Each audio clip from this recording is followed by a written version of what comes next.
देखिए दो चीज़ों की यहाँ पे जरूरत पड़ेगी, रीअरेंजमेंट इन कार्बोकेटायन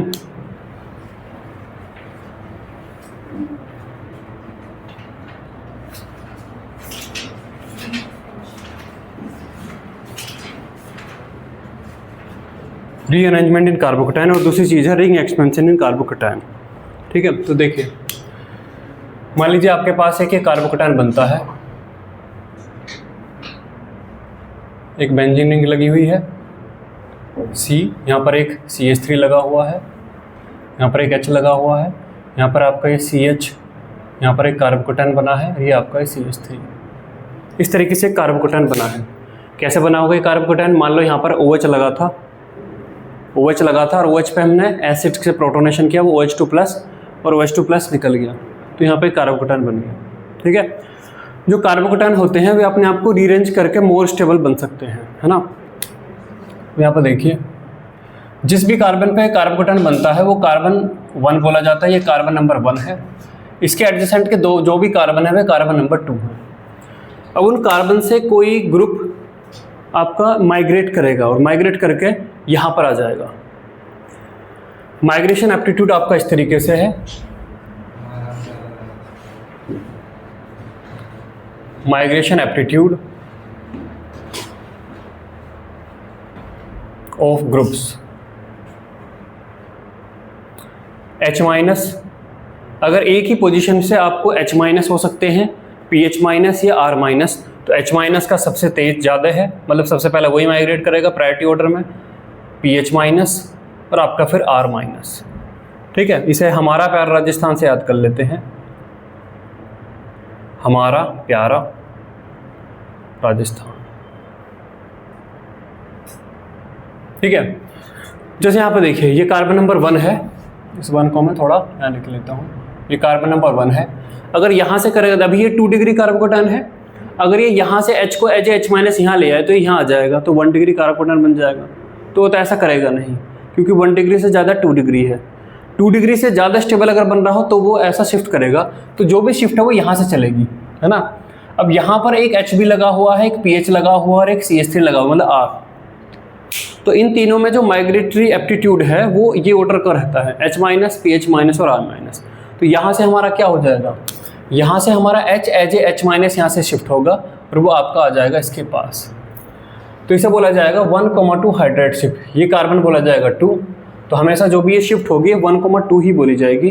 तो यहाँ पर बोला जाएगा 1,2 हाइड्राइड शिफ्ट। ठीक है, ये आपका होगा।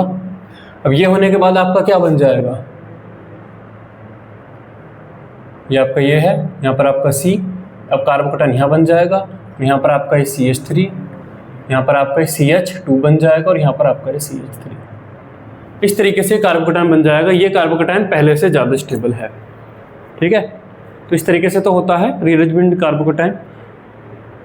डिटेल में से GOC वगैरह में पढ़ाया जाता है, वहीं पे प्रैक्टिस अभी हम और चीज़ पढ़ रहे हैं तो यहाँ पे छोटी ज़रूरत है, इसलिए मैंने यहाँ पे पढ़ा दिया है। दूसरी चीज़ देखिए, दूसरी चीज़ की जरूरत यहाँ पे पड़ेगी, रिंग एक्सपेंशन। रिंग एक्सपेंशन, है ना। रिंग एक्सपेंशन क्यों होता है, तो पहले हम जानेंगे stability of rings. Stability of rings detail में नहीं, बस यहाँ पे देखिए 4 मेंबर्ड रिंग है। 4 मेंबर्ड रिंग से ज़्यादा स्टेबल आपकी होती है 5 मेंबर्ड रिंग, और 5 मेंबर्ड रिंग से ज़्यादा स्टेबल होती है आपकी 6 मेंबर्ड रिंग। ठीक है, ये रिंग की स्टेबिलिटी का ऑर्डर है। तो यहाँ पर होता क्या है कि अगर आपका ये 4 मेंबर्ड रिंग है और इससे जुड़े हुए कार्बन पर कोई कार्बोकेटायन है, जैसे कि यहाँ पर CH2, यहाँ पर ये प्लस है, तो ये रिंग अपने आप को एक्सपेंड करके 4 से 5 मेंबर्ड बना लेगी और ये कार्बन रिंग के अंदर ही आ जाता है। कैसे ऐसे करते हैं, देखिए जैसा अगर आप इसी को ध्यान से देखो, तो अगर इस कार्बन को आप ध्यान से देखो तो यहाँ पर क्या चल रहा है, यहाँ पर ये CH2+ है। इन दोनों को अगर मैं थोड़ी देर के लिए यहाँ पर ये बना दूँ, CH3 बना दूँ, और यहाँ पर मैं आपको यहाँ पर ये CH2 और यहाँ पर ये CH3 कुछ इस तरीके से बना दूँ, मतलब यहाँ पर इन्हें मैं जोड़ूँ ना, तो बेसिकली क्या है, यहाँ से एक पूरा का पूरा ग्रुप माइग्रेट होकर यहाँ जा रहा है। जैसे हम यहाँ से मिथाइल भी शिफ्ट कर सकते थे ना, ऐसे यहाँ पर क्या है, इस कार्बन से एक पूरा ग्रुप या तो मिथाइल या फिर ये इथाइल वाला, आपका ये बॉन्ड यहाँ पर ऐसे टूटेगा और ये आपका इसके पास चला जाएगा। तो एक तरीके की ये एल्काइल शिफ्ट ही है। तो एल्काइल शिफ्ट के थ्रू ही आपकी रिंग एक्सपेंड हो जाती है। अब ये कैसे हमें करना है, तो देखिए अब यहाँ पर देखिए, मान लो आपने डिसाइड किया है कि आप इस वाले कार्बन को यहाँ पर जाके अटैच करेंगे, दैट मीन्स आप इस बॉन्ड को ब्रेक करेंगे, आप इस वाले बॉन्ड को ब्रेक करने वाले हैं। इस वाले बॉन्ड को अगर ब्रेक करेंगे तो ये कार्बन तो डायरेक्ट अटैच रहने वाले हैं। तो आप इनकी नंबरिंग कर दीजिए। नंबरिंग इनमें सबसे ज़्यादा जरूर सही चीज़ है। आप इसको नंबर असाइन कर दीजिए 1, फिर 2, 3, 4 और 5। ये आपने यहाँ पे असाइन कर दिया। अब आपको पता है कि आप रिंग एक्सपेंड करके अगले स्टेप में 5 की बनाने वाले हैं। तो बिना किसी टेंशन के पहले आप एक 5 की रिंग बनाइए। पहले आपने यहाँ पे क्या किया है, एक 5 की रिंग बना दी। 5 की रिंग की फिर नंबरिंग कर दीजिए 1, 2, 3, 4 एंड 5। ये कर दिया। अब ये जब आप इस तरीके से नंबरिंग करेंगे, कार्बोकैटायन से 1 नंबर देते हुए आएंगे तो हमेशा कार्बोकैटायन 2 पे बनेगा। दैट मीन्स आपने ये बॉन्ड ऐसे तोड़ा है और ये बॉन्ड तोड़ने के बाद यहाँ जोड़ा है, तो इसके पास कार्बोकैटायन आएगा, तो इसके पास आप यहाँ कार्बोकैटायन बना दीजिए।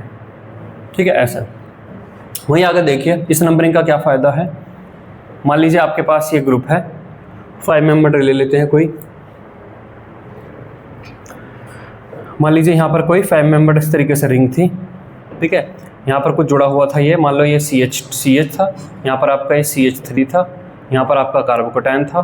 ठीक है, और यहाँ पर आपका कुछ लगा हुआ था, मान लो ये आपका ये CH3 ये लगा हुआ था, है ना। तो अगर आप नंबरिंग नहीं करेंगे तो और इसे डायरेक्ट ऐसा करेंगे तो थोड़ी समस्या हो सकती है। आप यहाँ पर क्या करिए, सिंपल नंबरिंग करिए 1।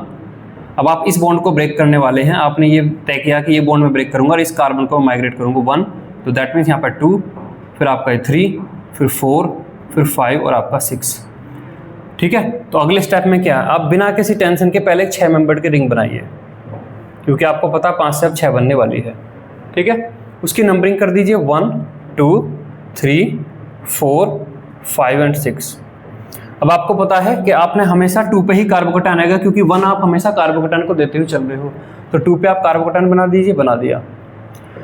अब इसके अलावा ये जो कार्बन नंबर 1 था उसके पास एक CH3 जुड़ा हुआ था, तो यहाँ पे एक CH3 जोड़ दो। ठीक है, यहाँ पे एक CH3 जोड़ दो।